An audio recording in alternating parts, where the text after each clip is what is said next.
저녁 때 그 두 천사가 소돔에 이르니 마침 롯이 소돔 성문에 앉아 있다가 그들을 보고 일어나 영접하고 땅에 엎드려 절하며 이르되 내 주여 돌이켜 종의 집으로 들어와 발을 씻고 주무시고 일찍이 일어나 갈 길을 가소서. 그들이 이르되 아니라 우리가 거리에서 밤을 새우리라. 롯이 간청하매 그제서야 돌이켜 그 집으로 돌아오는지라.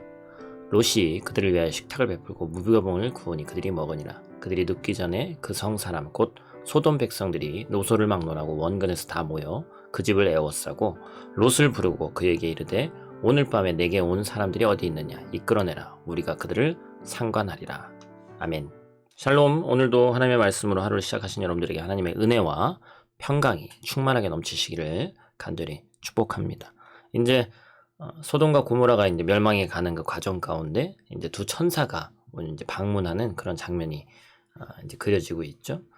우리가 마지막 절에 우리가 봤습니다만 상관한다는 얘기는 동성끼리 어떤 그런 관계를 갖겠다 이제 그런 얘기예요. 그래서 우리는 굳이 이제 동성애에 대해서 요즘 하도 이슈가 되기 때문에 그리고 이제 뭔가 말을 또 잘못하는 것 같으면 어찌 보면 어떤 그룹들에게 또 비판을 받을 수 있기 때문에 비난을 받을 수도 있기 때문에 조심스러운 게 사실이지만 성경에서 또 가르치고 있는 것에 대해서는 우리가 또 분명하게 또 얘기할 수 있어야 됩니다.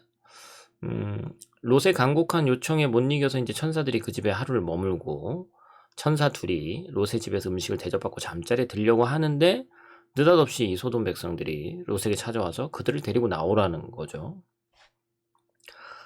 동성 간의 어떤 그런 관계를 원해서 이제 부른 거예요.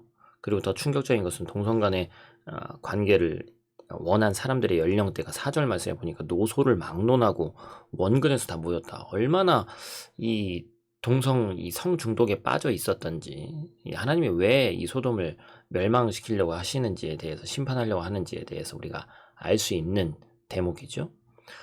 동성애는 하나님의 창조 질서를 거스리는 악한 행동입니다. 하나님은 남자와 여자가 한 몸을 이루어서 자손들을 낳으면서 거룩한 가정을 이루시도록 이게 창조의 질서인 거예요. 하나님은 성을 쾌락 자체를 위해서 주신 것이 아닙니다. 부부의 사랑을 견고히 하고 거룩한 자녀를 낳아 기르게 하는 사랑의 방편으로 주셨죠. 그러니까 성은 가정을 위해서 하나님이 주신 아름다운 선물입니다. 그런데 이 동성애는 이러한 창조 질서를 파괴하죠. 지금 세상은 인권이라는 명목 아래 동성애자들을 보호해야 할 사회적 약자로 여깁니다. 성소수자, 사회적 약자 뭐 이렇게 얘기를 하죠. 차별금지법 이런 식으로 얘기를 하면서 차별금지법이라는 법 자체가 나쁘다는 얘기를 하는 게 아닙니다. 그러나 이 동성애는 사랑이라는 아름다운 말로 포장하지만 그 중심에는 죄송하지만 거의 대부분이 쾌락이 자리하고 있죠.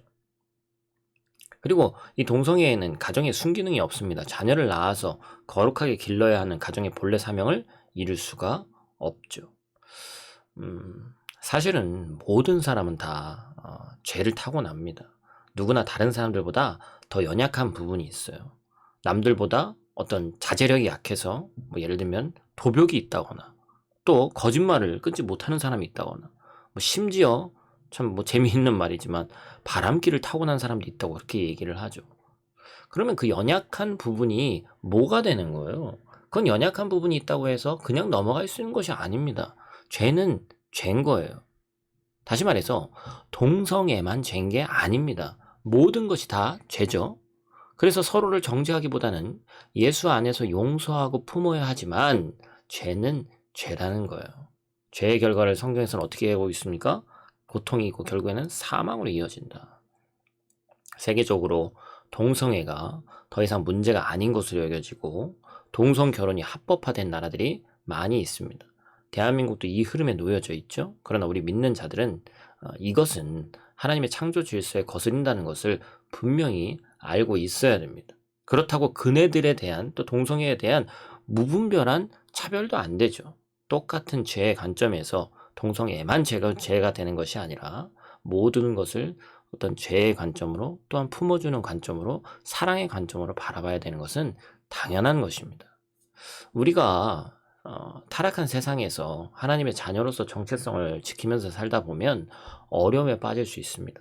좋은 말로 세상 사람들을 설득해 보기도 하고 여러 가지 노력을 기울이지만 오히려 그들로부터 또한 때때로 맹렬한 공격을 당할 때도 있습니다.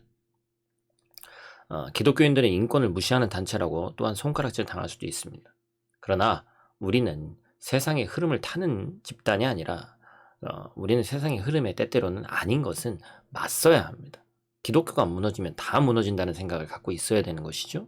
그래서 우리를 사랑하고 보호하시는 하나님 안에서 더 큰 개념으로는 사랑으로 감싸고 잘못된 것에 대해서는 분명히 얘기하며 사랑의 눈으로 바라볼 수 있는 저와 여러분들 되시기를 간절히 축복합니다. 오늘 하루도 말씀으로 승리하시기를 주님의 이름으로 간절히 축복합니다. 기도하겠습니다.